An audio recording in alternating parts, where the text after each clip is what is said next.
राधे राधे दोस्तों, कैसे हैं आप। आज मैं बात करूंगी कृष्ण नगरी मथुरा के बारे में, जहां जाना हर इंसान का सपना होता है। हर इंसान वहां के अलौकिक वातावरण में रमना चाहता है, क्योंकि वहां बांके बिहारी जी की ऐसी कृपा होती है कि व्यक्ति अपने सारे दुख भूल जाता है और कृष्ण भक्ति में लीन होना चाहता है। वृंदावन में जाने के बाद और बांके बिहारी जी के दर्शन करने के बाद मथुरा से आने का मन ही नहीं करता, लेकिन आना तो पड़ता है। तो क्यों ना हम वहाँ से कुछ ऐसी चीज़ें ले आए जो हमें वहाँ का एहसास कराती रहे और हमें लगे जैसे लड्डू गोपाल का आशीर्वाद हमारे साथ है। तो आइए जानते हैं कुछ ऐसी चीज़ें जिनको साथ लाने से हमारे घर में कृष्ण जी की दया और आशीर्वाद सदा बना रहेगा। पहली है वृंदावन की रज, क्योंकि वहाँ के कण कण में भगवान कृष्ण और राधा रानी का आशीर्वाद है। तो आप वहाँ की थोड़ी सी रज या तो पॉलीथीन में ले आएं या फिर वहाँ पर दुकानों पर आसानी से मिल जाती है। दोस्तों, जो मैं आपको कुछ चीज़ें बता रही हूँ वो वृंदावन में ज़्यादा महंगी नहीं मिलती है, लेकिन उनका महत्व बहुत ही ज़्यादा है। दूसरी है लड्डू गोपाल के वस्त्र। आप वृंदावन में लड्डू गोपाल के वस्त्र ज़रूर लाएं।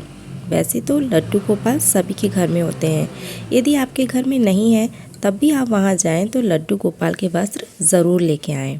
तीसरी है लड्डू गोपाल के श्रृंगार का सामान। यदि आप सभी श्रृंगार का सामान ना लाना चाहो तो कुछ भी एक चीज़, चाहे वो छोटी सी माला हो या लड्डू गोपाल के लिए छोटी सी चूड़ी, लेकिन वहाँ से श्रृंगार का सामान ज़रूर लेकर आएं। चौथा है लड्डू गोपाल के खिलौने।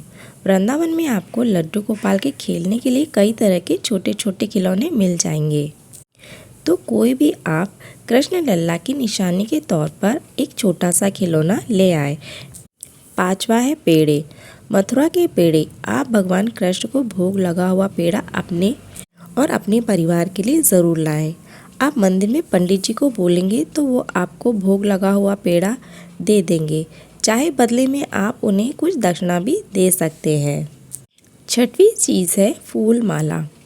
जब हम मंदिर में प्रसाद लेकर जाते हैं तो उसमें फूल माला तो होती ही है, तो आप प्रसाद चढ़ाने के बाद पंडित जी से वो माला भगवान को चढ़ाई हुई मांग लें या फिर भगवान को चढ़ाया हुआ फूल ही मांग लें और वो अपने साथ घर ले आएँ। यदि मंदिर में भीड़ ज़्यादा है और पंडित जी आपको माला न दे पाए तो आप बाहर दुकान पे से कोई एक माला खरीद ले और वृंदावन की धारा को स्पर्श करा ले, क्योंकि वहाँ के कण कण में तो कान्हा का आशीर्वाद होता ही है, और उसे अपने साथ घर ले आए।